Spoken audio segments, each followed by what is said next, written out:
Kinan menghentikan Xiao karena Kinan mengenali pria di hadapan mereka ini yang bernama Chen Buhui dari Kuil Body.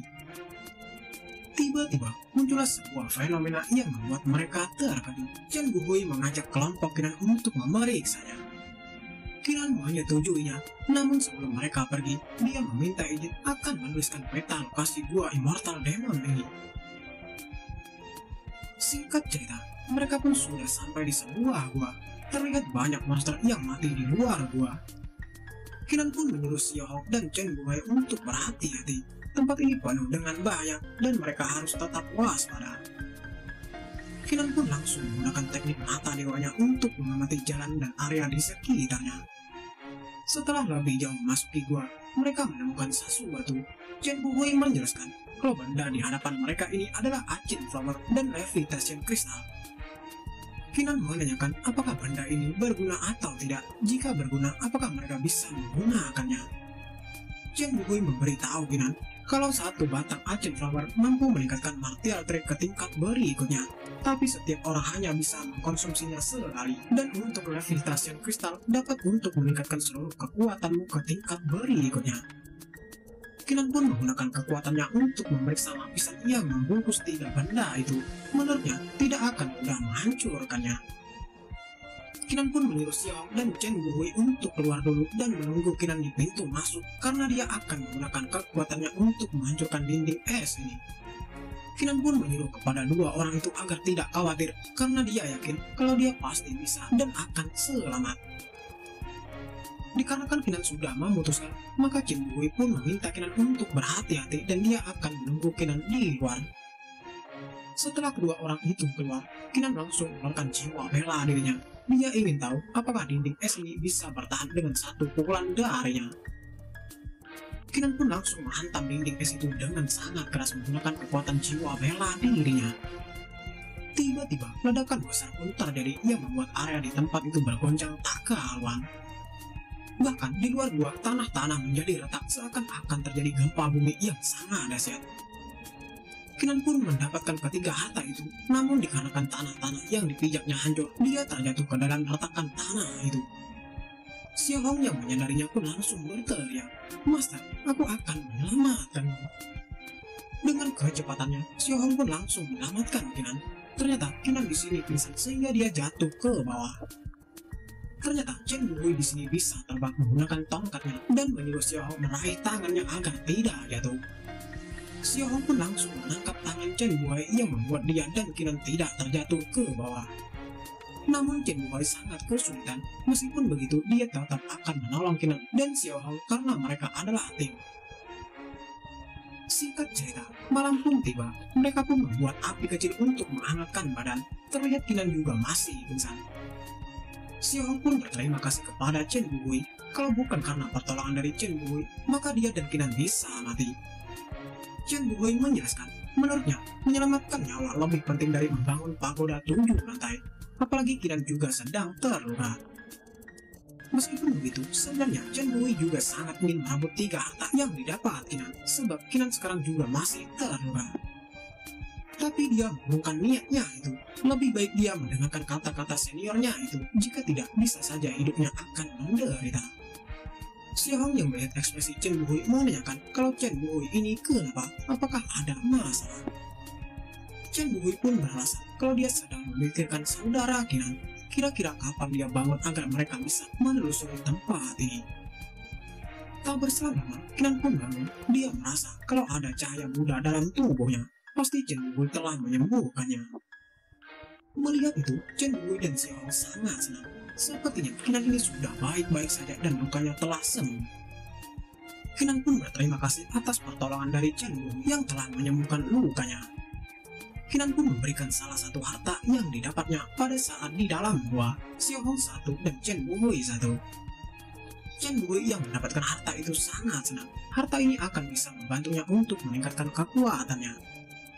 Kinan pun memberitahu kalau ada sebuah formasi di dalam gua Immortal Demon yang mengarah ke tempat yang lebih berbahaya. Kinan menyarankan sebelum mereka ke sana, maka mereka harus meningkatkan kekuatan mereka dulu. Kinan pun langsung mengeluarkan kristal berwarna ungu. Dia akan menggunakan kristal ungu itu untuk meningkatkan kekuatannya. Kinan pun meneteskan setetes darahnya untuk memurnikan kristal itu. Dia ingin melihat reaksi apa yang ditunjukkan oleh benda yang didapatnya itu. Tak berselang lama, kristal itu pun mulai mengeluarkan sebuah aura kekuatan dan Kinan bisa menggunakan aura itu untuk meningkatkan seluruh kekuatannya. Singkat cerita, kelompok Kinan sudah berada di reruntuhan gua immortal memang. Chen Wei menanyakan apakah Kinan yakin kalau portal teleportasi di tempat ini masih bisa digunakan. Kinan pun langsung memeriksa tanah pijakannya. Kinan akan mencoba memeriksa apakah portal itu masih bisa digunakan apa tidak. Dan ternyata sebuah formasi muncul dari atas tanah. Sepertinya formasi teleportasi memang masih bisa digunakan. Singkat cerita, kelompok Kinan sudah diteleportasikan ke suatu tempat. Ternyata tempat ini adalah tempat ujian kedua. Terlihat ada juga senior dari sektor Dragon Emperor. Dia sangat terkejut. Ternyata Kinan masih hidup dan bisa masuk ke tempat ini. Ternyata di tempat itu sudah banyak orang yang berkumpul dan mengelilingi seseorang dengan tempat duduk yang melayang. Orang misterius itu pun menjelaskan kalau tes di tempat ini adalah kalian akan menghadapi bayangan kalian sendiri di cermin. Kalian akan lolos tes jika berhasil mengalahkan bayangan itu.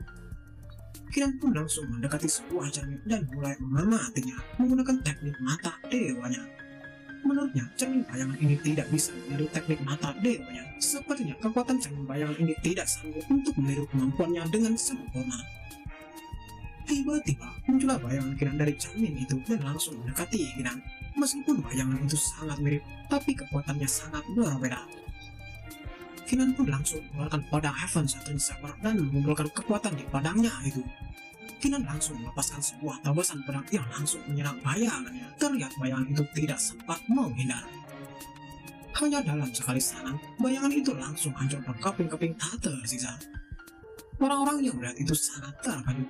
Tidak mungkin Kinan ternyata benar-benar mengarahkan bayangan itu dengan hanya sekali serangan. Salah satu senior Kinan pun tidak terima dan langsung mengeluarkan kekuatannya untuk menghancurkan bayangannya agar tidak tertinggal oleh Kinan. Setelah dia bisa menghancurkan bayangannya, terlihat Kinan sudah bergegas pergi ke suatu tempat. Saat mereka mengejar Kinan, ternyata pergerakan mereka sangat lambat dan mereka harus berubah ke bentuk bis mereka agar bisa menyusul Kinan. Setelah mereka berubah ke bentuk aslinya, kecepatan mereka pun meningkat dan tidak akan membiarkan Kinan pergi lebih jauh. Binatang bis harimau pun meneriaki Kinan. Kinan, jangan kabur kau. Aku perintahkan kau kembali ke sini. Jika tidak, aku akan mengajarmu. Terlihat orang bertopeng sangat senang. Ternyata ada 4 orang sekaligus yang bisa mengalahkan bayangannya sendiri dengan cepat. Tapi orang pertama yang mendekatiku yang akan mendapatkan akses ke tempat ujian selanjutnya. Tiba-tiba, sebuah binatang bis berbentuk buruk langsung mendekati Kinan dan akan menangkap Kinan. Tapi Kinan masih bisa menghindar. Kinan sangat kesal, padahal mereka berasal dari sekte yang sama. Tetapi kenapa ketiga senior itu menghalanginya dan mencoba ingin membunuhnya? Kinan pun langsung mengeluarkan tongkat saktinya dan akan memberikan pelajaran kepada orang-orang yang telah mengincar nyawanya. Binatang bis harimau pun tertawa. Kau pikir bisa mengalahkan kami hanya dengan menggunakan tongkat rusak seperti itu? Jangan mimpi kau, Kinan. Singkat cerita, ternyata Kinan dengan sangat mudah menghajar ketiga binatang bis sampai babak belur menggunakan tongkatnya. Binatang bis harimau pun tidak menyangka kalau dia tidak bisa bergerak tubuhnya pada saat melawan Kinan. Bahkan kekuatan martial progenitornya tidak berfungsi. Orang bertopeng pun menanyakan kepada Kinan, sebenarnya ada apa dengan tongkat itu? Kinan menjawab kalau tidak ada apa-apa. Dikarenakan Kinan tidak mau menjelaskan, maka pria bertopeng langsung membuka sebuah portal dan menyuruh Kinan agar masuk ke dalamnya untuk melakukan ujian selanjutnya. Kinan pun sangat berterima kasih kepada senior itu dan dia pun mendekati portal itu untuk melanjutkan perjalanan. Orang-orang yang masih tidak bisa mengalahkan bayangan mereka sendiri pun bertanya-tanya, jadi sekarang bagaimana nasib mereka? Orang bertopeng menjelaskan kalau kalian ini sangat lambat dan bahkan jika kalian memasuki ujian selanjutnya hanya akan mati dan aku akan mengirim kalian ke suatu tempat. Cerita berpindah di lantai ketiga dari makam setengah dewa. Terlihat di tempat itu sudah ada peserta yang berkumpul. Pria berambut merah menanyakan di mana orang ke-13 ini. Apakah para jenius dari benua tengah itu lemah? Tak berselang lama, tiba-tiba muncullah Kinan. Dia meminta maaf karena membuat orang-orang di tempat ini menunggunya. Wadichen tidak percaya ternyata Kinan berhasil lolos ke tempat ini, padahal kekuatan Kinan ini menurutnya sangat lemah dibandingkan kultivator yang lainnya. Wadichen pun mulai berpikir, tentu saja percobaan ketiga ini penuh dengan bahaya, oleh karena itu dia akan menjebak Kinan. Kinan yang melihat sekelilingnya menyadari ternyata sudah ada banyak orang di tempat ini. Sepertinya ada lebih dari satu cara untuk menyelesaikan ujian ketiga. Tiba-tiba sebuah getaran pun muncul yang membuat orang-orang di tempat itu menjadi panik dan mulai waspada. Ternyata tempat yang dipijak mereka langsung turun ke bawah yang membuat semua orang sangat terkejut. Saat semua orang sudah di bawah, mereka semua menyadari kalau ini adalah tempat makam setengah dewa. Mereka pun langsung menuju ke suatu pintu untuk melihat ada apa saja di dalam ruangan tersebut. Ternyata di dalam ruangan itu ada sebuah patung besar yang berdiri dan di bawahnya ada beberapa makam dari kultivator martial benar. Salah satu peserta ujian merasakan kalau ada aura yang kuat keluar dari peti mati dan mereka harus berhati-hati. Tiba-tiba peti mayat itu mulai bergetar dan aura semakin kuat keluar dari peti mayat. Hal itu membuat para peserta menjadi panik. Tak berselang lama, keempat mayat martial bangun dan bergerak. Bahkan aura mereka memancarkan aura membunuh. Pria berambut merah dan yang lainnya pun akan melakukan apa yang mereka bisa untuk menghadapi mayat martial benar. Tapi Kinan hanya santai saja. Dia berpikir kalau empat mayat martial benar itu tidak layak untuknya. Kinan pun langsung mendekati patung wanita yang sangat besar dan melihat ada benda bulat yang melayang. Kinan pun mengambil benda itu dan menggunakan mata dewanya untuk mengamatinya, tapi Kinan masih tidak bisa menembusnya. Kinan langsung menggenggam benda itu. Dia berniat akan menyimpannya dulu karena sekarang kekuatannya juga tidak cukup untuk menembus benda itu. Tak berselang lama, pertarungan para peserta melawan empat mayat martial sudah selesai dan mereka berhasil mengalahkan empat mayat itu. Pria berambut biru pun mengajak semua orang agar melanjutkan perjalanan mereka karena di tempat ini sudah tidak ada apa-apa lagi. Akhirnya, para peserta pun melanjutkan perjalanan. Sepertinya mereka akan menuju ke suatu tempat. Tiba-tiba, Wadichen menatap Kinan. "Adik junior, kenapa kau tadi tidak membantu kami bertarung? Apakah kau ingin memanfaatkan kami?" Kinan menjawab kalau kultivasinya tidak terlalu tinggi dan para peserta di tempat ini juga sangat kuat. Dia tidak ikut bertarung karena dia tidak tertarik dengan empat mayat itu. Salah satu peserta ujian pun memberitahu Kinan, karena kau terlalu lemah, maka tidak perlu mengikuti kami lagi. Sebaiknya kau mati saja. Pria itu pun langsung menggunakan kekuatannya untuk menyerang Kinan. Menurutnya, Kinan ini hanya sampah yang tidak berguna. Kinan pun terpental sampai menabrak dinding batu dengan sangat keras. Dia sangat kesal karena selalu diremehkan. Terlihat Kinan terluka, bahkan sampai mengeluarkan cairan merah pada mulutnya. Menurutnya, kali ini dia sangat ceroboh. Dikarenakan dia ditinggalkan oleh para peserta yang lainnya, dia pun akan melakukan perjalanan sendiri. Kinan berniat akan memberi pelajaran kepada orang-orang yang meremehkannya. Tak berselang lama, tiba-tiba cincinnya mulai mengeluarkan sebuah aura. Sepertinya akan ada sesuatu yang terjadi. Saat Kinan mengangkat tangannya, keluarlah sebuah kristal. Kinan sangat kebingungan kenapa ini bisa terjadi. Kristal itu pun melayang dan langsung bergerak masuk ke sebuah lubang dengan sendirinya. Tak berselang lama, tiba-tiba muncullah sebuah formasi teleportasi tepat di hadapan Kinan yang membuatnya terkejut. Singkat cerita, Kinan diteleportasikan ke suatu tempat. Dia mengamati tempat itu, ternyata hanya dia yang ada di tempat itu. Tak berselang lama, muncullah para peserta ujian yang lainnya. Ternyata tempat ini adalah ujian terakhir. Kinan pun mengamati para peserta ujian yang datang. Kinan melihat kalau hanya ada 11 orang, kemungkinan besar satu orang telah mati. Pada saat Wadichen melihat Kinan, dia pun sangat terkejut. Kenapa bisa Kinan ini berada di tempat ini, padahal Kinan tadi sudah terluka parah dan tertinggal jauh di belakang.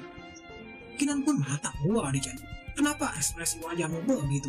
Kau terkejut ya melihatku ada di sini. Sepertinya kau kecewa karena aku tidak mati." Pria yang menyerang Kinan pun sangat kesal. "Ternyata kau masih hidup ya. Kau pasti beruntung karena bisa selamat setelah terkena seranganku." Tak berselang lama, muncullah pria bertopeng. Dia menjelaskan kalau yang menang dalam percobaan terakhir akan menjadi pewaris naik kelasku. Tapi pemenang harus melakukan satu hal untukku. Sebelum kita mulai ujiannya, aku akan menunjukkan pada kalian apa yang sudah aku ikut sertakan dalam warisanku. Pria bertopeng pun mengeluarkan 7 harta. Harta itu adalah necklace kristal, heavenly spiritual orb, dan darkness flower. Tapi harta yang berharga adalah harta yang ditinggalkan oleh Heaven Centric Martial. Kinan tidak menyangka kalau harta ketiga dari senior Heaven Centric Martial ada di tempat seperti ini. Singkat cerita, ujian dimulai dan mereka harus saling bertarung di dalam kegelapan. Siapapun yang lebih banyak mengalahkan para peserta ujian, maka dia yang akan menang. Kinan berpikir kalau bertarung di kegelapan itu sangat bagus karena dia bisa mengalahkan martial artinya. Singkat cerita, ruangan itu pun menjadi gelap dan Kinan langsung menggunakan tongkat saktinya untuk bertarung. Dengan tiba-tiba, Kinan sudah berada di belakang Hua Dichen dan bersiap menghantam kepala Hua Dichen dengan tongkatnya. Saat terkena serangan itu, Hua Dichen pun sangat kesal. Di sini ruangan sudah gelap dan Hua Dichen tidak melihat. Hua Dichen pun langsung berubah ke bentuk binatang bisnya. Dia meraung sangat keras. Sialan, aku tidak akan mungkin dikalahkan dengan orang yang hanya bisa bersembunyi. Kinan pun kembali bersiap untuk menyerang Hua Dichen menggunakan tongkatnya. Hari ini dia akan memberi pelajaran kepada Hua Dichen karena Hua Dichen mengincar nyawanya. Serangan Kinan pun mengenai kepala Hua Dichen. Terlihat Hua Dichen langsung menangis karena tidak kuat menahan rasa sakit itu. Kinan pun langsung menyatukan tangannya dan mengeluarkan martial artinya untuk mengajar semua orang yang ada di tempat ini. Terlihat salah satu putra monark babak belur dihajar oleh Kinan. Mereka juga tidak bisa menghindar karena mereka tidak bisa melihat. Salah satu putra monark lainnya pun sangat tidak percaya. Bagaimana mungkin ada seseorang dengan leluasa bisa menyerang padahal tempat ini sangat gelap dan pandangan mereka juga dibatasi oleh sebuah teknik. Namun sebuah teknik yang dipasang di tempat ini tidak bisa menghentikan Kinan. Dia pun kembali menyerang salah satu putra monark. Salah satu putra monark lainnya pun menyadari kalau yang menyerangnya ini menggunakan sebuah pedang. Dia menanyakan apakah itu ulah dari Qianzong. Qianzong yang merasa tidak melakukan apa-apa pun sangat kesal. Padahal dia hanya berdiam diri, tapi masih saja dituduh juga. Salah satu putra monark pun tidak mempercayai Qianzong. Menurutnya, jika Qianzong berbohong, siapa yang tahu? Kinan yang melihat Qianzong dan putra martial monark saling bertengkar sangat senang. Dengan begitu, Kinan tidak akan ketahuan. Tiba-tiba, salah satu jenius dari God Ranking langsung mengeluarkan kekuatannya dan menggunakan semua musuh untuk mempercepat ujian ini. Dia pun langsung melepaskan anak panahnya ke para peserta ujian. Terlihat serangan anak panah itu menjadi sangat banyak. Saat serangan itu mengarah ke tempat Kinan, dia pun langsung menghadang serangan itu menggunakan pedangnya. Kinan tersenyum. Seperti yang diharapkan, ternyata jenius dari God Ranking keterampilan memanahnya sangat bagus. Kinan pun dengan cepat langsung bergerak ke belakang pria berambut merah untuk melakukan serangan tiba-tiba. Namun pria berambut merah itu menyadarinya dan langsung melirik ke belakang untuk bersiap menghadapi Kinan. Pria itu pun langsung mengeluarkan teknik pelindungnya untuk menghadap jika Kinan menyerang. Benar saja, Kinan langsung menyerang dan membuat pelindung yang membuat pria berambut merah langsung hancur. Tak sampai di situ, Kinan juga langsung menghantam dada dari pria itu menggunakan tangannya sampai pria itu terpental ke belakang. Pria itu pun langsung menabrak dinding di belakangnya dengan sangat keras yang membuat ruangan itu bergetar. Pria berambut merah bertanya-tanya, sebenarnya siapa orang yang menyerangnya ini? Kenapa kekuatannya sangat kuat? Singkat cerita, orang bertopeng datang dan mengumumkan kalau waktu ujian telah habis. Sekarang dia akan memberikan hadiah. Qianzong dan pria berambut merah mendapatkan hadiah masing-masing satu kotak. Namun mereka menanyakan siapa pemenang dari ujian ini. Pria bertopeng memberitahu kalau pemenang dari ujian ini adalah Kinan dan dia berhak mendapatkan 5 harta warisan. Kinan yang mendapatkan 5 harta warisan sangat senang. Tak lupa juga dia berterima kasih kepada senior bertopeng itu. Dengan ini, Kinan sangat puas dan sekarang dia sudah mengumpulkan semua harta Heaven Centric Martial. Pria berambut merah pun tidak percaya. Bagaimana mungkin Kinan yang lemah dapat memenangkan ujian ini? Pasti senior itu membuat kesalahan. Senior itu menjawab kalau dia tidak melakukan kesalahan, apalagi sampai berbohong, karena dia juga melihatnya sendiri. Pria bertopeng pun memberikan sebuah liontin kepada Kinan. Dalam waktu 10 tahun, Kinan harus membantunya. Pria bertopeng juga memberitahu Kinan kalau makam setengah dewa ini akan dihancurkan, jadi kalian harus pergi dengan cepat. Singkat cerita, Kinan pun keluar dari portal. Kinan akan memberitahu kepada semua orang kalau makam setengah dewa ini akan hancur, sehingga kemungkinan besar akan mempengaruhi laut di sekitar sini. Tak berselang lama, semua murid sudah keluar dari makam dewa dan kembali ke kapal masing-masing. Si Hong pun langsung menyambut masternya. "Master, apakah kau baik-baik saja?" Kinan menjawab kalau dia tidak apa-apa. Kinan pun langsung melirik tetua pertama dan memberitahu kalau makam setengah dewa akan segera hancur. Jadi mereka harus cepat-cepat pergi. Tetua pertama dari sektor Dragon Emperor pun sangat terkejut. Menurutnya, Kinan ini tahu dari mana kalau makam setengah dewa ini akan hancur. Qianzhou pun langsung berteriak, "Tetua pertama, tangkap Kinan, karena Kinan mendapatkan warisan Half Martial God dan harta Evan Setrik Martial Lunar." Kinan pun langsung panik. Menurutnya, situasi sekarang sudah menjadi gawat dan dia harus cepat pergi. Kinan pun dengan cepat langsung pergi menjauh dari kapal dengan Xiao. Dia tidak ingin kalau harta yang didapatnya dirampas oleh orang lain. Orang-orang yang ingin mengajar Kinan pun langsung dihadap oleh tetua pertama dari sektor Dragon Emperor. Tetua pertama dari sektor Dragon Emperor menjelaskan, bukankah menurut kesepakatan mereka tidak diperbolehkan menyerang orang yang mendapatkan harta setelah keluar dari makam setengah dewa. Tetua pertama pun memanggil Hua Dechen untuk secepatnya melaporkan masalah ini ke Monarchis agar Kinan bisa membawa semua harta kembali ke sektor Dragon Emperor. Tetua itu berpikiran kalau Kinan ini masih menjadi bagian dari sektor Dragon Emperor, mereka bisa bertarung di dalam sektor untuk mendapatkan harta itu. Tapi dia tidak akan membiarkan orang luar menggertak sektor Dragon Emperor. Salah satu putra monark pun memberitahu semua orang kalau dia baru saja mengirim informasi kepada ayah mereka. Sebaiknya tetua pertama sektor Dragon Emperor menyerah saja. Tetua pertama pun menghela napas. Dia tidak menyangka akan menghadapi begitu banyak kultivator kuat hanya gara-gara Kinan. Saat Kinan mulai menjauh dari kapal, terlihat Xiao memberitahu Kinan kalau mereka sedang dikejar oleh beberapa kultivator. Kinan pun menenangkan Xiao karena mereka sebentar lagi juga akan sampai ke kota sektor tengah, sehingga Xiao tidak perlu khawatir. Para kultivator pun menyadari kalau Kinan ini sedikit lagi akan sampai di wilayah kota sektor tengah, sehingga mereka harus cepat menghadang Kinan. Qianzhou pun langsung menggunakan teknik terlarang dan menyuruh kultivator di sebelahnya memberikan kekuatan pada dirinya untuk menghentikan Kinan. Terlihat di belakang Qianzhou muncul 3 pedang dengan aura yang sangat menakutkan. Dengan kekuatan itu, dia akan menghentikan Kinan. Para kultivator lainnya menyadari kalau itu adalah 3 pedang kuno misterius yang mendekat sendiri ke Qianzhou setelah Qianzhou dilahirkan. Qianzhou pun langsung melepaskan serangannya. Dia menjelaskan kalau pedang ini keluar dari kekacauan. Kinan pun langsung mengeluarkan pedangnya dan bersiap untuk menghadang serangan Qianzhou. Dia berpikiran jika dia tidak bisa lari, maka dia akan melawan Qianzhou. Kinan pun langsung mengadu kekuatan pedangnya dengan serangan dari Qianzhou. Dia ingin mencoba seberapa kuat serangan Qianzhou ini.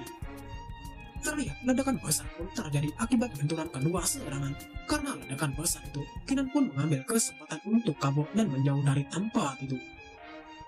Qianzhou pun sangat kesal. Dia sangat penasaran sebenarnya pedang seperti apa yang digunakan Kinan itu sehingga bisa dengan mudah menghancurkan serangan teknik terlarangnya. Tak berselang lama, salah satu putra monark tersenyum senang karena klon dari ayahnya sudah datang ke tempat ini. Ternyata klon itu langsung menghadang Kinan. Pria itu bernama Martial Monarch Woli. Dia menyuruh Kinan untuk menyerahkan semua harta yang didapatnya. Kinan sangat kesal. Dia tidak menyangka kalau musuh-musuhnya akan memanggil klon Martial Monarch untuk menghadangnya. Kinan pun langsung mengangkat pedangnya. Dia tidak akan menyerahkan harta warisan dan harta-harta yang lainnya. Kultivator monark itu pun memuji keberanian Kinan. Dia ingin melihat cara seperti apa yang akan dilakukan semut kecil seperti Kinan ini untuk kabur darinya. Dia pun langsung menggunakan kekuatan berbentuk rantai untuk menyerang Kinan. Terlihat Kinan pun langsung panik. Dikarenakan Kinan sudah tidak bisa lari, dia pun terpaksa menyerang kekuatan rantai itu menggunakan tambasan pedangnya. Terlihat serangan Kinan tidak bisa menahan rantai-rantai itu, dan rantai-rantai itu pun langsung menembus serangan Kinan. Melihat rantai-rantai yang semakin mendekat, Kinan pun menjadi panik. Jika dia tidak bisa menghindar, maka dipastikan dia akan mati.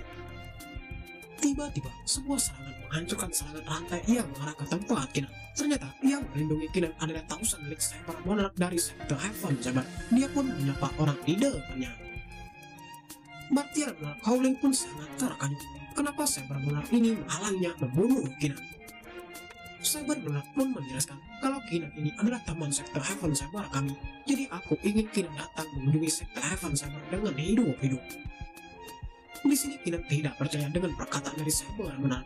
Kemungkinan besar kedua kultivator Monarch itu akan bertarung dan Kinan akan mengambil kesempatan untuk kabur. Martial Monarch Howling pun menyuruh Saber Monarch untuk berhenti berpura-pura. Bagaimana jika mereka bekerja sama untuk menangkap Kinan sebelum orang-orang dari sekte Dragon Emperor datang? Dikarenakan tawaran dari Martial Monarch Howling sangat bagus, dia pun langsung menyetujuinya dan mereka akan membagi harta yang didapatkan Kinan dengan rata.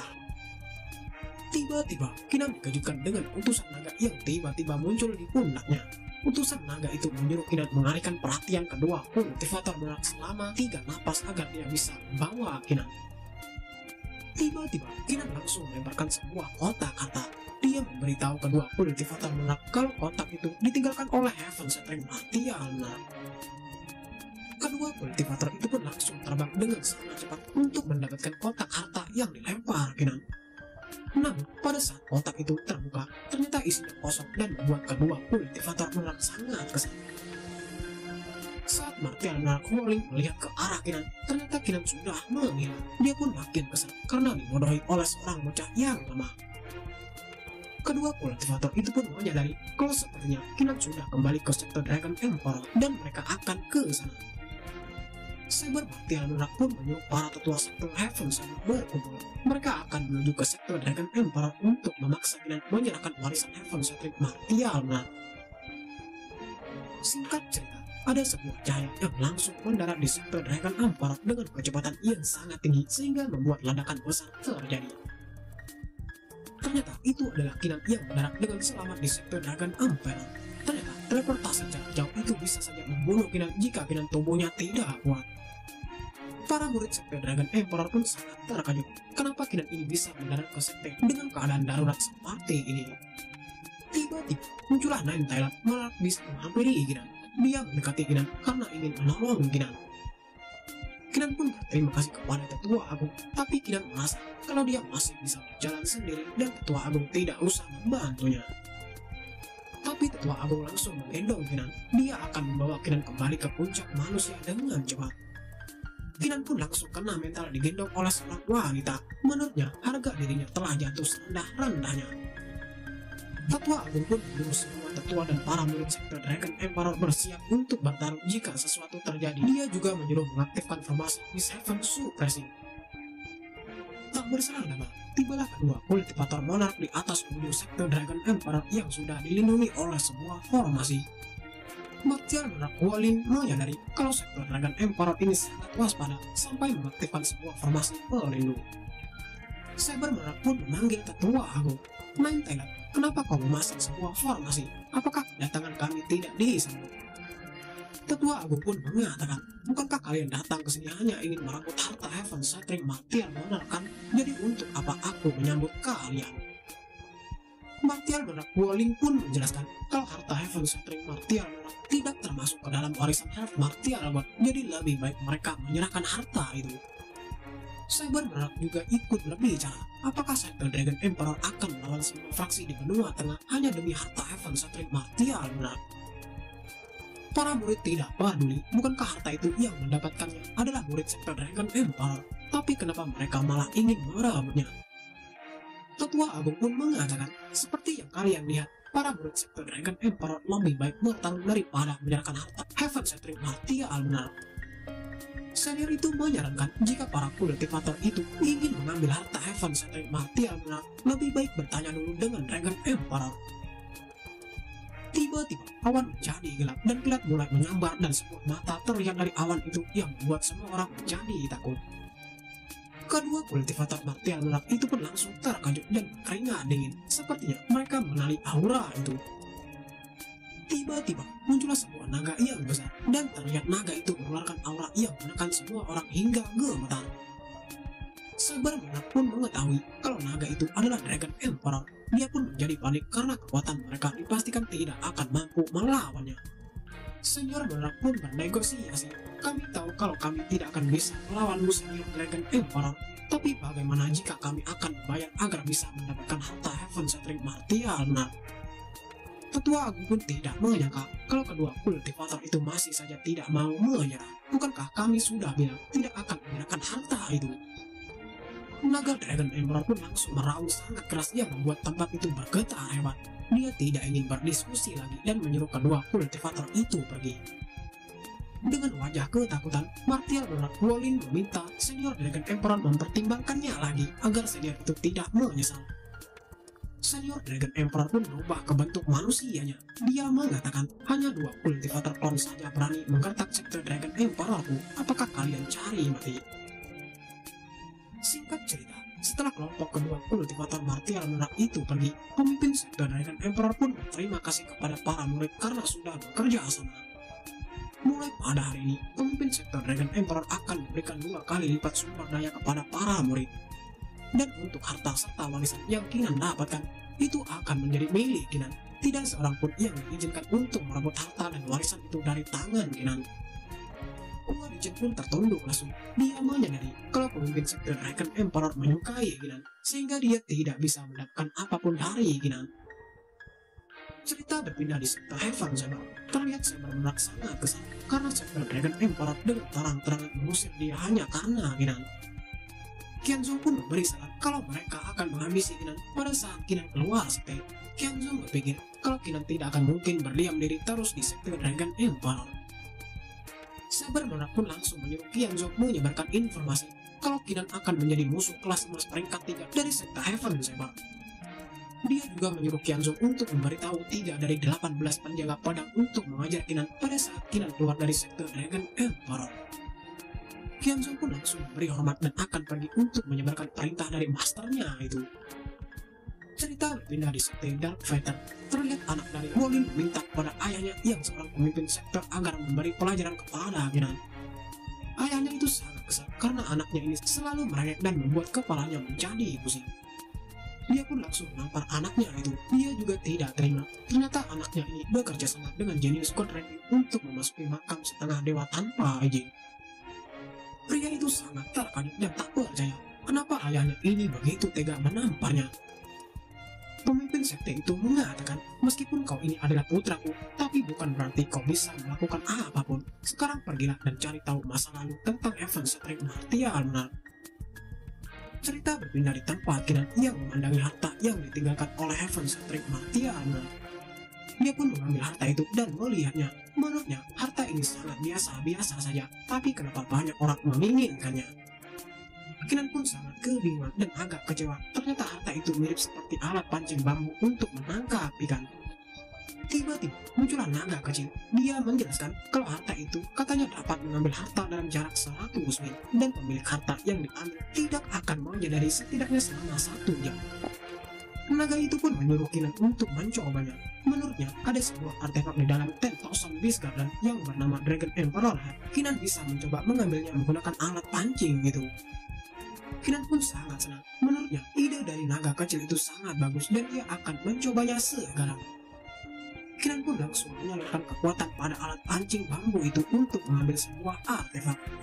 Terlihat alat pancing itu langsung menuju ke sebuah artefak yang mengincar Kinan dan akan mengambil artefak itu. Namun tiba-tiba ada seseorang yang menyadari kalau ada yang ingin mencuri artefak di Thousand Beast Garden yang membuat Kinan sangat terkejut. Kinan pun tidak menyangka kalau dia akan secepat ini diketahui oleh penjaga, padahal seharusnya tidak secepat itu.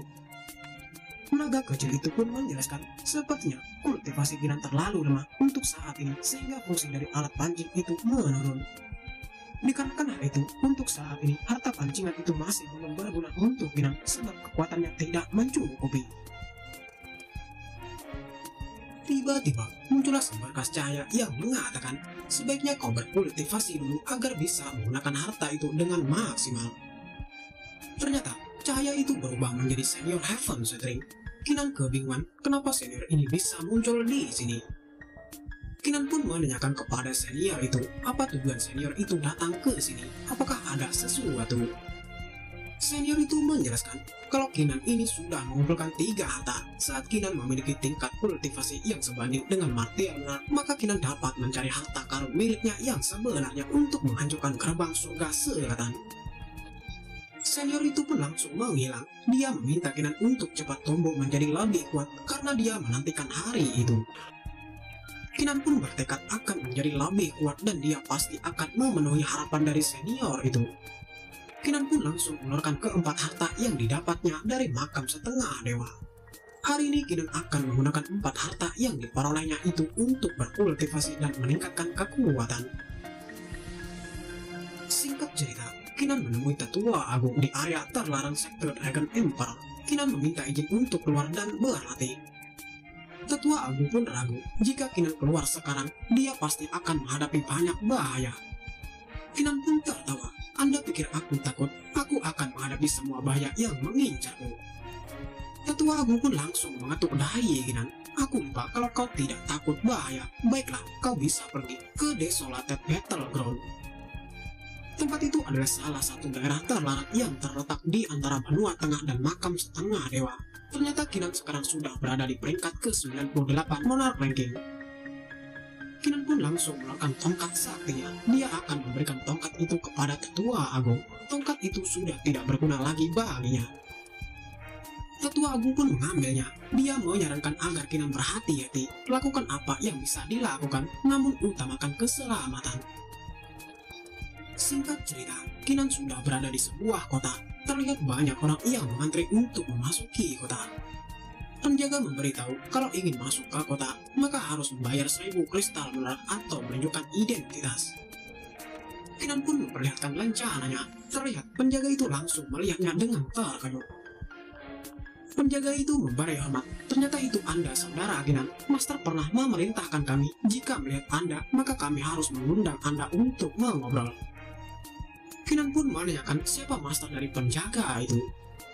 Pria itu pun mempersilahkan Kinan masuk. Dia menjelaskan kalau saudara Kinan pasti akan tahu sendiri nanti. Singkat cerita, Kinan sudah sampai di ruangan pribadi restoran. Terlihat ada seorang pria yang duduk. Penjaga itu langsung memberi hormat. Master, pemimpin puncak manusia sekte Dragon Emperor ada di sini. Kinan yang melihat pria di hadapannya bergumam. Martial Progenitor tingkat 9, jiwa bela diri peringkat yang tingkat 4. Sebenarnya siapa pria ini? Dengan memberi sesuatu benda, pria itu memperkenalkan diri yang bernama Zhou Qiu, salah satu wakil ketua Blood Scorpion. Ternyata benda itu dari pemimpin mereka yang diberikan untuk Kinan. Dia menjelaskan kalau slip giok itu berisi peta Resulted Battleground serta informasi terbaru yang pasti akan berguna bagi Kinan. Kinan pun berterima kasih kepada pria itu. Kinan menanyakan siapa master dari pria itu. Namun pria itu tidak menyebutkan.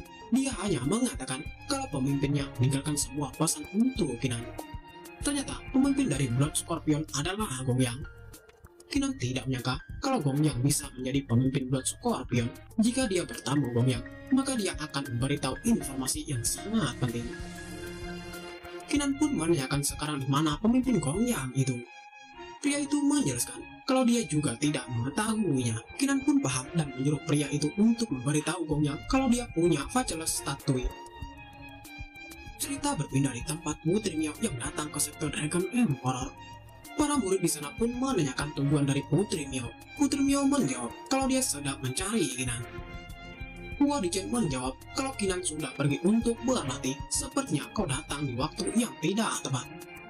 Putri Miao agak kecewa karena Kinan pergi tidak bilang-bilang apapun kepadanya. Tapi saat ketemu nanti, maka dia akan memberinya pelajaran. Terlihat Kinan langsung bersin. Tiba-tiba dia merasakan merinding tanpa sebab. Kinan merasa sepertinya Putri Miao sedang membicarakannya, namun dia tetap akan fokus pergi ke sektor tengah battleground dahulu. Dijelaskan bahwa katanya para ahli yang jatuh di Desolated Battleground telah bermutasi karena adanya Battle Key, sehingga mengubahnya menjadi Martial Spirit dan Martial Tree tanpa pemilik. Oleh karena itu, Kinan berniat akan memperbaiki Martial Tree itu untuk meningkatkan ke-9 Martial Tree-nya. Kinan pun langsung bergegas menuju ke sektor tengah dan sepertinya sebentar lagi dia akan sampai. Tiba-tiba ada sebuah serangan yang mengarah ke tubuhnya, namun dia masih bisa menghindar. Ternyata ada dua orang kultivator yang menghadang Kinan. Menurut kedua orang itu, Kinan harus meminta izin kepada mereka karena Kinan telah memasuki wilayah Black Dragon. Melihat kedua pria itu, Kinan pun sangat senang dan akan mencoba skill barunya untuk menyerang kedua kultivator. Kinan pun langsung melepaskan sebuah energi yang sangat kuat dan mulai menyebar. Kedua pria itu pun langsung balik dan akan pergi. Menurutnya, serangan Kinan ini sangat kuat. Namun sebelum kedua orang itu bisa kabur, dia sudah terkena serangan dari Kinan yang membuat tubuhnya langsung hancur. Kinan tidak menyangka kalau kekuatan Destruction bermain sangat kuat. Dia pun akan menggunakan serangan itu hanya pada saat terdesak. Tak berselang lama, Kinan melihat suatu cahaya. Tanda itu adalah tanda meminta tolong. Ternyata cahaya itu dibuat oleh ketiga kultivator yang terjebak di suatu tempat. Mereka sangat kebingungan kenapa masih belum ada orang yang datang untuk menolong mereka, padahal sinyal sudah dilepaskan. Salah satu pria menjelaskan, jika begini terus, maka penghalang pelindung akan rusak dan mereka akan mati. Kinan yang melihat ketiga pria menyadari kalau ketiga pria itu adalah anggota dari Black Dragon dan tubuh tanpa kepala itu sepertinya menyembunyikan sesuatu di tubuhnya. Dikarenakan Kinan melihat ada harta di tubuh raksasa tanpa kepala, dia pun langsung melesat maju untuk menyerang. Terlihat raksasa tanpa kepala langsung terpukul mundur pada saat Kinan melepaskan serangannya. Kinan pun langsung melirik ketiga kultivator. Kalian melihat apa? Ayo cepat pergi. Mereka pun sangat bingung dan sekaligus terkejut. Mereka kebingungan sebenarnya siapa pria di hadapannya ini. Kultivasinya hanya berada di Martial Progenitor tingkat 6, tapi kekuatannya sangat menakutkan. Ternyata raksasa yang diserang Kinan sudah tumbang dan mengeluarkan sebuah pohon. Pohon itu terlihat kecil namun mengeluarkan aura yang sangat kuat. Kinan pun tersenyum bahagia. Awalnya aku kesini hanya untuk melihat-lihat, tapi tidak kusangka aku menemukan Martial Tree tanpa pemilik. Salah satu pria menjelaskan, bukan hanya ada Martial Tree tanpa pemilik, tapi ada juga jiwa bela diri peringkat yang tingkat 2 di dalam gua. Kau bisa juga mengambilnya, karena kau telah menolong kami. Kinan pun hanya menginginkan Martial Tree dan dia tidak akan mengambil jiwa bela diri itu. Kinan pun berniat akan pergi. Tapi muncullah seseorang yang mengatakan, Martial Tree dan jiwa bela diri tanpa pemiliknya, hari ini adalah keberuntunganku. Pria itu langsung menatap Kinan. Ternyata itu kau ya Kinan. Tak kusangka kau ada di sini. Kenapa kau tidak bersembunyi saja di sekte Dragon Emperor? Kinan menjawab, apa urusannya denganmu? Aku ada di mana itu terserahku. Salah satu ketiga pria itu pun langsung terkejut saat mereka tahu kalau orang di depannya ini ternyata adalah Kinan. Pria yang baru datang itu ternyata bernama Tingming, peringkat 82. Dia adalah murid inti sekte Dark Fetter. Tingming pun langsung menyerang Kinan menggunakan teknik Dragon Egg Direction Palm. Kinan pun langsung menggunakan pedangnya dan berlari ke arah Tingming untuk melancarkan sebuah serangan. Terlihat Kinan berhasil melukai tubuh dari Tingming menggunakan pedangnya. Melihat tubuhnya terluka, Tingming pun berpikiran untuk kabur. Tingming pun langsung menggunakan jimat lunar. Dia akan menggunakan jimat itu untuk kabur dari sini.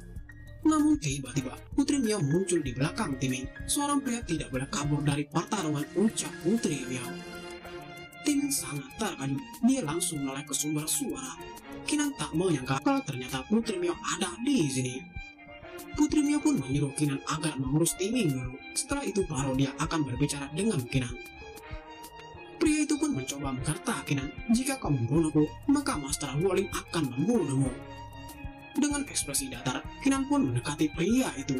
Martial menarik Wuling ya, aku tidak takut. Kinan pun langsung membunuh pria itu menggunakan pedangnya. Melihat itu, ketiga kultivator langsung ketakutan. Mereka meminta agar nyawa mereka diampuni. Kinan pun menyuruh ketiga kultivator itu jangan gugup dan menyuruh ketiga kultivator agar bergabung dengan Blood Scorpion karena Black Dragon akan segera hancur. Putri Miao terlihat senang saat bertemu dengan Kinan. Menurutnya, Kinan ini sangat menikmati tinggal di benua tengah. Putri Miao langsung menghujani Kinan dengan banyak pertanyaan. Kinan, apakah kau sudah memiliki wanita lain? Apakah ada wanita yang ingin menikah denganmu? Terlihat Kinan hanya terdiam. Kinan pun langsung menenangkan Putri Miao. Tapi Putri Miao masih saja meminta Kinan untuk menjawab. Kinan menjelaskan kalau dia tidak memiliki wanita lain, dia masih berada di sini hanya karena ingin meningkatkan kekuatannya. Mendengar itu, Putri Mio menjadi lega. Dia tidak ingin kalau Kinan tertarik dengan wanita lain. Melihat ekspresi Putri Mio, Kinan pun langsung tertawa. Dia tidak mengira kalau Putri Mio akan bertingkah seperti itu. Terlihat Putri Mio langsung kesal. Dia tidak suka kalau Kinan menertawakannya. Singkat cerita, Kinan dan Putri Mio melanjutkan perjalanan. Putri Mio menjelaskan kalau 1 jam yang lalu ketiga putra menarak bertempur di tempat ini. Putri Mio dan Kinan pun langsung turun dan mendekati sebuah sungai. Terlihat sungai itu berwarna merah muda. Kinan pun menggunakan teknik mata dewanya untuk melihat sungai itu. Dia merasa kalau di dasar sungai ini ada sesuatu. Tanpa basa-basi, Kinan dan Putri Mio langsung terjun ke sungai dan akan turun ke dasar sungai. Terlihat di dasar sungai ada sebuah bangunan yang dilindungi oleh sebuah arai pelindung. Kinan dan Putri Mio pun langsung memasuki tempat itu dan akan memeriksanya. Saat mereka masuk, ternyata sudah ada banyak mayat bergeletak di dalam tempat itu. Kinan menebak kalau kelihatannya baru saja terjadi pertarungan di tempat ini. Mereka pun masuk ke sebuah ruangan yang di tengahnya ada satu tiang yang berdiri. Kinan dan Putri Mio langsung menyentuh pilar itu dengan bersamaan. Mereka berdua sangat penasaran dengan pilar itu. Ternyata tiang itu adalah pilar teleportasi dan mereka berdua diteleportasikan ke suatu tempat. Terlihat di tempat itu sudah ada banyak orang yang bersiap untuk menyerang Kinan dan Putri Mio karena muncul dengan tiba-tiba. Ternyata di tempat itu ada putra menarak. Dia menanyakan kepada Kinan kenapa Kinan ada di tempat ini. Melihat putra menarak, Kinan pun langsung mengeluarkan pedangnya. Putra menarak, kita bertemu lagi. Terlihat pemimpin Black Dragon sangat terkejut. Ternyata Kinan memiliki pedang Heaven Shattering Saber. Salah satu putra menarak sangat menginginkan pedang itu dan dia akan membunuh Kinan untuk mengambil semua harta Kinan. Putri Mio menyuruh Kinan tidak membuang-buang waktu dan langsung membereskan putra menarak. Putra menarak pun meminta kepada pemimpin Black Dragon agar bekerja sama untuk mengalahkan Kinan dan mengambil pedang Heaven Saber. Pemimpin Black Dragon tak menyangka kalau Kinan ini sangat berani menantang mereka, padahal Kinan hanya berdua. Kinan pun langsung dikepung oleh kelompok Black Dragon. Namun Putri Mio langsung melakukan sebuah teknik untuk membantu Kinan. Teknik itu bernama Mystical Disc dan langsung menekan semua orang yang ada di tempat itu kecuali ketiga putra menarak. Pemimpin Black Dragon pun sangat kebingungan kenapa tiba-tiba badannya tidak bisa digerakkan. Salah satu putra menarak menenangkan pemimpin Black Dragon. Meskipun wanita itu bisa menekan kelompok Black Dragon, tapi dia masih ada. Lagi pula, Kinan hanya berada di peringkat 96. Untuk membunuhnya itu sangat mudah. Putra menarak yang lainnya membenarkan hal itu. Lagi pula, Kinan hanya sendirian dan mereka masih ada 3 orang. Salah satu putra menarak langsung maju menyerang Kinan. Mati jauh Kinan. Ternyata Kinan langsung menggunakan kekuatan jiwa bela dirinya dan muncullah kekuatan hitam kemerahan. Kinan pun langsung menyerang ketiga putra menarak sampai mereka terpental ke belakang. Mereka tidak menyangka kekuatan Kinan sehebat ini, namun mereka senang karena ayahnya juga sudah mengirim orang ke distrik bawah untuk membunuh keluarga Kinan jika Kinan berani macam-macam. Mendengar itu, amarah Kinan memuncak. Beraninya kau mencoba menyakiti keluargaku. Tebasan pedang pun dilepaskan oleh Kinan untuk membunuh ketiga putra menarak. Di tempat lain, pemimpin Wolling yang mengetahui anaknya telah mati berteriak sangat kesal. Brengsek, siapa yang telah membunuh anakku? Dia pun langsung menyuruh bawahannya untuk memanggil putra kedua kembali ke istana. Cerita kembali di tempat pemimpin Blood Dragon. Terlihat dia sangat terkejut karena Kinan berani membunuh putra menarak. Kinan pun menyuruh agar pemimpin Black Dragon itu tidak takut karena dia juga akan mengirimnya ke alam baka. Namun Putri Mio menyuruh Kinan untuk berhenti. Menurutnya orang-orang dari Black Dragon ini masih bisa berguna dan dia akan mengendalikannya agar patuh. Kinan pun menyerahkan kelompok Black Dragon kepada Putri Mio karena dia akan kembali ke benua timur. Putri Mio menenangkan Kinan, kau tidak usah balik. Mereka yang memiliki kultivasi martial progenitor tidak akan bisa mencapai benua timur kecuali kekuatannya ditekan terlebih dahulu. Singkat cerita, entah apa yang dilakukan Putri Mio, kelompok Black Dragon langsung patuh kepadanya. Putri Mio juga menyuruh kelompok itu untuk mencari harta yang banyak. Terlihat pemimpin Black Dragon mematuhi perintah Putri Mio, meskipun sebenarnya dia sangat kesal. Singkat cerita, Kinan dan Putri Mio kembali ke kota Lin Sui. Di sini Kinan ingin mengunjungi klan Qin. Terlihat ada sebuah patung di tengah-tengah kota Lin Sui dan itu adalah patung Kinan.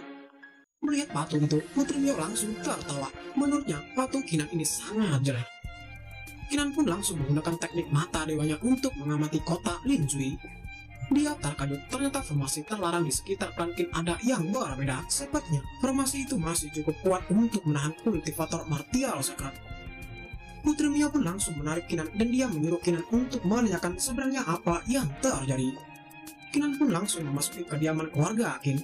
Terlihat ayah Kinan juga ada di tempat itu. Ayah Kinan pun bertanya kepada Kinan, kenapa Kinan kembali ke sini? Bukankah Kinan sudah memutuskan untuk berada di jalan kultivasi?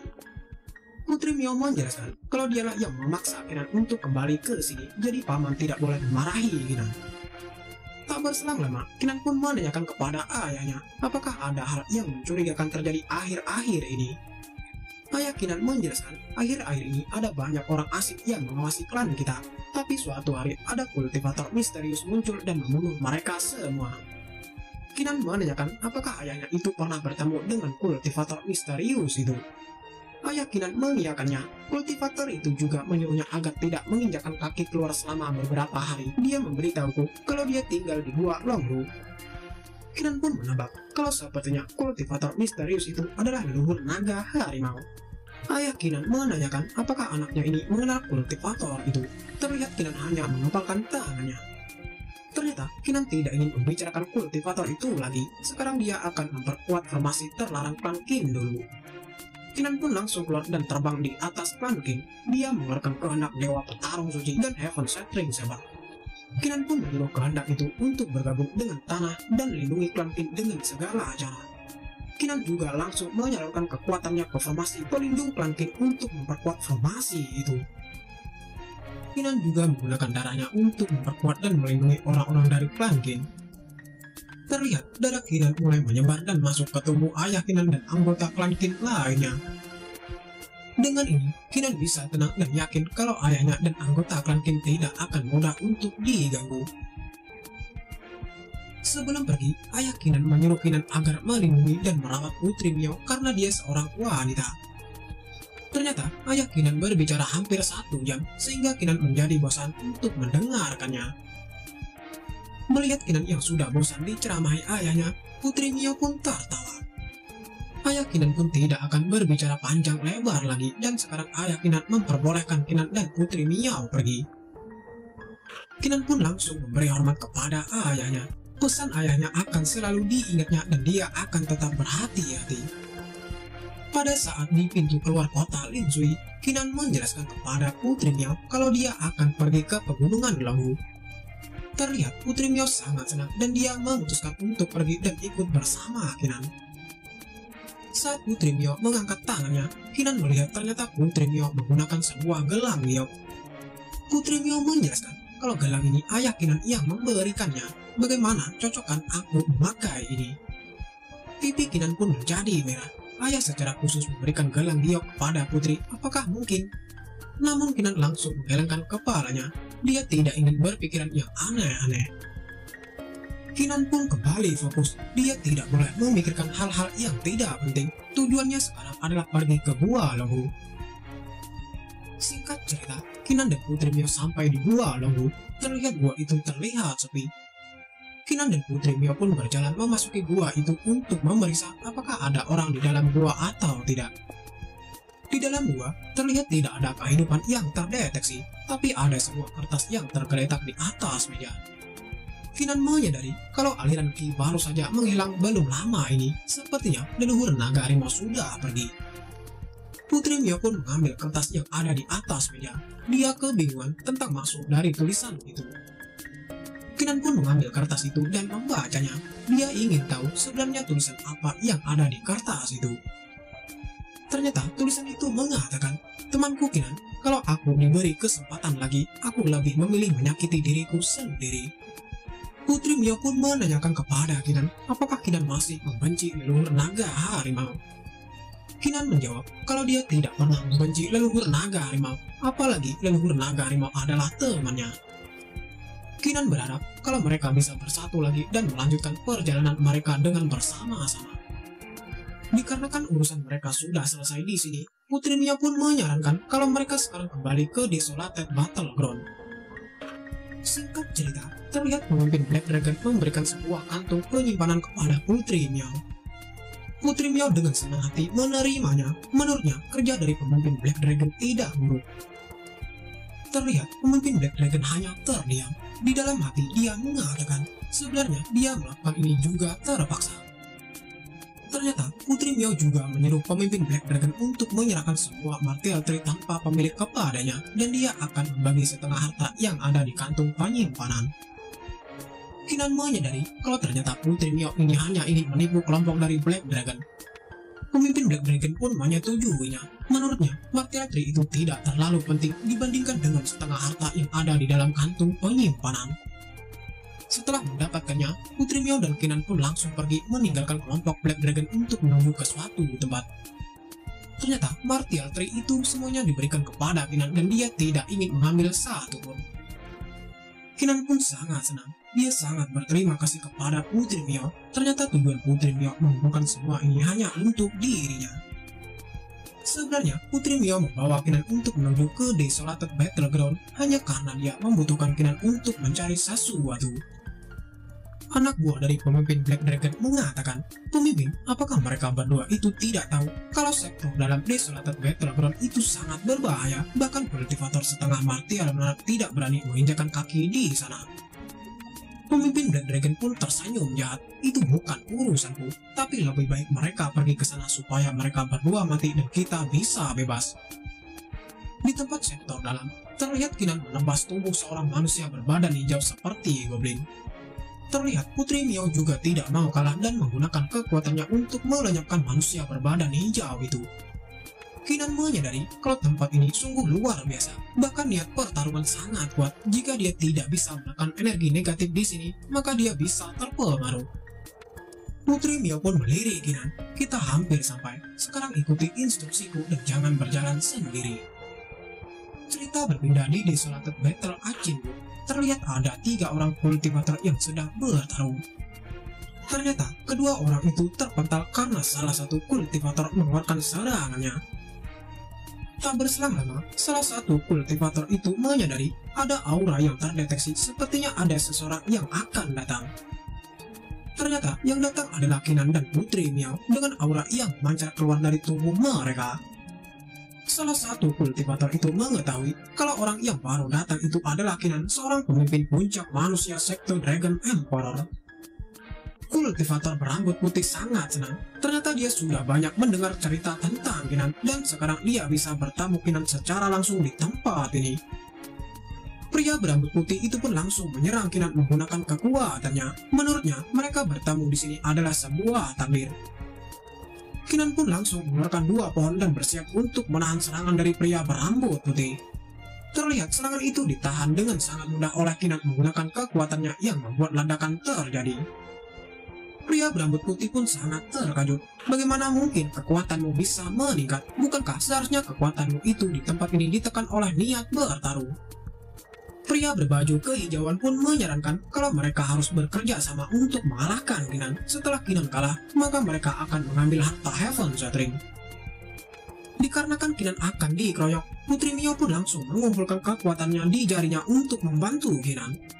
Terlihat serangan Putri Miao langsung mengarah ke tempat ketiga kultivator berada yang membuat mereka langsung terkejut. Salah satu kultivator pun langsung menahan serangan dari Putri Miao. Dia menyadari kalau kekuatan Putri Miao ini ternyata sangat kuat. Pria itu pun langsung memberitahu kelompoknya kalau Kinan dan Putri Miao ini kekuatannya tidak bisa diremehkan sehingga mereka harus berhati-hati. Tiba-tiba, Kinan mengeluarkan sebuah serangan yang sangat kuat dan menciptakan sebuah ledakan besar sehingga tempat itu bergetar. Terlihat efek dari ledakan besar itu sampai membuat ketiga kultivator menjadi panik dan mundur beberapa langkah ke belakang. Putri Miao pun menyadari sepertinya saat Kinan menggunakan kekuatan niat bertarung, ada sosok yang terbangun. Dia pun menyuruh Kinan agar mengabaikan ketiga kultivator itu dan memeriksa kedalaman Desolated Battleground untuk mencari Fresh Flower. Dikarenakan Putri Miao tidak ingin perjalanannya diganggu, maka dia akan melakukan sesuatu kepada ketiga kultivator. Terlihat akar-akar pohon mulai mendekati ketiga kultivator itu yang membuat mereka menjadi panik. Kultivator berambut putih tak menyangka kalau akar-akar ini sangat kuat sehingga dia tidak bisa melepaskan diri. Singkat cerita, Kinan dan Putri Miao sudah sampai di sebuah gua. Gua itu bernama Gua Lunar Glow. Putri Miao yang tidak sabaran pun langsung mendekati gua itu untuk memeriksa keadaan di dalam gua. Ternyata di dalam gua ada sesosok monster yang sangat ganas. Monster itu tidak suka ada manusia mendekati tempat tinggalnya. Tiba-tiba monster itu langsung menyerang ke arah pintu keluar gua. Untung saja Putri Miao bisa menghindar dari serangan berkat pertolongan Kinan. Putri Miao menyadari kalau monster itu adalah seekor Hellhaven Battling Dragon yang memiliki 6 sayap dan 8 cakar. Sepertinya makhluk itu yang menjaga Fresh Flower. Selain itu, kekuatan monster itu sangat kuat, bahkan seorang ahli martial art saja akan kesulitan untuk melawannya. Di sini, Kinan berencana kalau dia akan mencuri Fresh Flower, sedangkan Putri Miao bertugas untuk menahan monster itu. Monster itu yang menyadarinya pun sangat marah. Beraninya kau manusia datang ke sini. Jika kalian ingin hidup, maka pergilah dari tempat ini. Putri Miao pun langsung menggunakan tekniknya yang seperti sebuah bunga untuk menyerang monster itu. Terlihat monster itu terkena serangan dari Putri Miao tepat di mulutnya. Namun serangan itu tidak melukai monster itu. Dikarenakan Putri Miao sedang menyibukkan monster itu, Kinan pun langsung mengeluarkan alat pancingnya untuk mencuri Fresh Flower. Dengan cepat, Kinan langsung melemparkan artefak pancingnya itu ke dalam gua untuk mengambil Fresh Flower. Monster yang melihat alat pancing Kinan memasuki gua tertawa. Konyol sekali kau, tidak ada artefak yang bisa masuk ke gua Lunar Glow ini. Namun Kinan tidak peduli, dia tetap fokus dan yakin kalau dia bisa mengambil Fresh Flower dengan harta artefaknya ini. Dengan cepat, Kinan pun langsung menarik pancingnya itu. Terlihat Fresh Flower terkena pancingan melee Kinan. Monster itu pun sangat terkejut. Dia tidak menyangka kalau artefak yang dimiliki Kinan bisa mencuri bunga itu darinya. Dikarenakan Kinan sudah mendapatkan bunga itu, maka dia mengajak Putri Miao untuk bergegas pergi.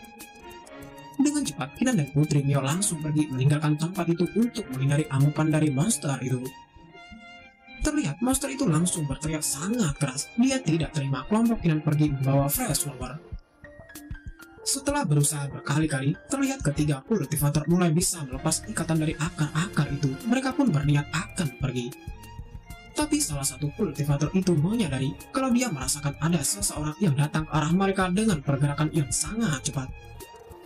Ternyata itu adalah Kinan dan Putri Miao yang membawa seekor naga. Kinan berniat akan menggunakan ketiga kultivator itu untuk menghadapi naga ini. Melihat Kinan dan Putri Miao dikejar seekor naga yang ganas, ketiga kultivator pun sangat kebingungan. Tiba-tiba, Kinan langsung mendarat di sebelah salah satu kultivator. Aku sudah membawa Fresh Flower yang kau minta, sehingga naga itu akan kuserahkan pada kalian. Mendengar itu, ketiga kultivator pun langsung panik. Dia tidak menyangka kalau Kinan ini ternyata sedang menjebak mereka untuk menghadapi naga itu. Naga itu pun langsung melepaskan sebuah serangan yang sangat kuat kepada ketiga kultivator. Matilah kau bajingan karena berani mencuri Fresh Flower dariku. Setelah serangan itu menghilang, terlihat naga besar itu sangat marah dan menyuruh ketiga kultivator untuk menyerahkan Fresh Flower. Terlihat ketiga kultivator sampai kelelahan hanya untuk menghindari serangan naga itu. Meskipun begitu, mereka tidak bisa kabur karena Kinan mengikuti mereka dengan membawa Fresh Flower. Namun salah satu kultivator tidak mau kalau mereka menjadi seperti ini terus. Dia berniat akan menahan naga itu dan kedua kultivator lainnya menghadapi Kinan dan Putri Miao. Mendengar itu, kedua kultivator yang lainnya setuju dan mereka akan melakukannya dengan cepat agar bisa pergi dari tempat ini. Terlihat naga itu kembali mengumpulkan sebuah serangan di mulutnya untuk menyerang pria berambut putih. Setelah naga itu melepaskan serangannya, terlihat pria berambut putih menahan serangan itu menggunakan teknik Heaven Head. Namun ternyata barrier pelindung yang diciptakannya tidak terlalu kuat sehingga menjadi retak. Dia baru menyadari kalau kekuatan naga ini lebih kuat dari yang dia pikirkan.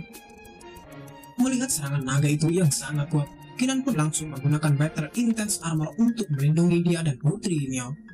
Namun ternyata Kinan juga terluka. Ternyata kekuatan serangan naga itu terlalu kuat sehingga dia tidak bisa menahan serangan itu sepenuhnya. Naga itu pun langsung bersiap untuk menyerang kelompok Kinan kembali menggunakan cakarnya. Naga itu tidak akan membiarkan satu manusia pun hidup karena sudah berani mengganggunya dan mengambil Fresh Flower. Melihat serangan itu, pria berbaju hijau langsung mengeluarkan jimat kertasnya untuk membuat sebuah ruang teleportasi untuk kabur. Setelah ruang teleportasi itu terbuka, mereka bertiga akan pergi dari tempat ini dan membiarkan Kinan dan Putri Mio mati di sini. Terlihat Putri Mio sangat mengkhawatirkan Kinan. Dia menanyakan apakah Kinan masih bisa bertahan. Kinan pun menjawab kalau dia baik-baik saja. Sekarang ketiga kultivator itu sudah pergi. Dengan begini, dia akan melepaskan ke-9 martial tree-nya untuk menghadapi naga itu. Kinan pun langsung menggunakan kekuatan ke-9 martial tree-nya untuk menyerang naga itu. Terlihat akar-akar pohon mulai bergerak. Akar-akar pohon itu pun langsung mencabik-cabik tubuh naga itu sehingga membuatnya sangat kesakitan. Kinan mengatakan meskipun naga itu memiliki kecerdasan dan kekuatan, tapi itu tidak berguna sekarang. Terlihat naga itu langsung mati akibat terkena serangan dari Kinan. Jika saja naga itu tidak keluar dari gua dan mengejar Kinan, maka bisa saja dia masih hidup. Kinan menyadari kalau naga itu memiliki banyak harta di tubuhnya, oleh sebab itu dia tidak akan meninggalkan mayat naga itu. Kinan pun menyimpan mayat naga itu ke dalam kantung penyimpanan. Dengan ini dia tidak rugi datang ke tempat ini. Kinan pun langsung menyerahkan bunga fresh flower kepada Putri Mio, karena bunga itulah mereka menjadi kesulitan. Terlihat Putri Mio sangat senang saat melihat bunga itu. Dia pun berterima kasih karena Kinan telah membantunya. Putri Mio pun memberikan Kinan sebuah guci. Di dalam guci itu ada pure magic wind. Jika mereka mencampurkan wind ini dengan fresh flower, maka akan menjadi sempurna. Putri Mio menjelaskan kalau mereka juga memiliki tubuh naga. Tubuh naga itu bisa meningkatkan kekuatan kita jika kita memakannya. Singkat cerita, Kinan dan Putri Mio beristirahat di gua Luna Glow. Mereka juga memanggang daging naga untuk meningkatkan kekuatan mereka. Setelah daging itu matang, Kinan pun memberikan daging itu kepada Putri Mio. Kinan melihat kalau Putri Mio ini sangat lapar. Setelah makan, Putri Mio pun menuangkan wind yang sudah dicampur dengan fresh flower ke dalam gelas untuk mereka minum. Putri Mio pun menyuruh Kinan untuk mencoba minuman wind yang telah disiapkannya itu di dalam gelas. Setelah Kinan meminum air di dalam gelas itu, dia pun sangat terkejut. Ternyata Kinan merasakan kalau martial tree-nya tumbuh lebih besar dan kuat. Singkat cerita, Kinan pun sudah tergeletak karena kebanyakan minum. Terlihat Putri Mio hanya bengong melihati Kinan. Putri Mio pun langsung mengeluarkan sebuah item yang berbentuk tali yang panjang. Benda itu bernama Heart Breathing Cell. Putri Mio pun mengikatkan ujung talinya ke jari Kinan. Dengan ini, Putri Mio akan bisa merasakan jika Kinan dalam keadaan bahaya. Di sini Putri Mio akan pergi sebelum Kinan bangun. Dia mengatakan kalau Kinan tidak boleh mencari wanita lain selain dirinya. Tiba-tiba, ekspresi Putri Mio langsung berubah. Jika Kinan berani mencari wanita lain, maka dia akan membunuh Kinan. Singkat cerita, Kinan pun terbangun. Terlihat dia memanggil Putri Mio, namun tidak ada yang menjawab. Kinan menyadari kalau sepertinya Putri Mio telah pergi. Ternyata Putri Mio ini adalah pewaris Herb Garden sehingga dia tidak bisa berlama-lama dengan Kinan. Kinan pun mulai menelusuri gua itu dan menemukan sebuah batu. Batu itu bernama Joystick Night Glow. Batu itu ternyata memiliki kesadarannya sendiri. Oleh karena itu, Kinan akan membantunya dengan memberikan Vital Key kepada Night Glow itu agar bisa menjadi manusia. Terlihat batu itu berubah menjadi seorang pria. Pria itu langsung menatap Kinan. Dia berterima kasih kepada Kinan karena telah membantunya. Pria itu pun langsung memperlihatkan suatu benda. Dia menjelaskan kalau dia tidak memiliki apa-apa, namun dia bisa membantu Kinan untuk melihat Desolated Battle Spirit dan akan membuka portal untuk Kinan. Pria itu menjelaskan kalau Kinan hanya memiliki waktu 5 batang dupa di dalam tempat itu dan setelah itu Kinan harus kembali. Kinan pun langsung memasuki sebuah portal menuju ke Desolated Battle Spirit. Dia akan mengingat kata-kata dari pria itu.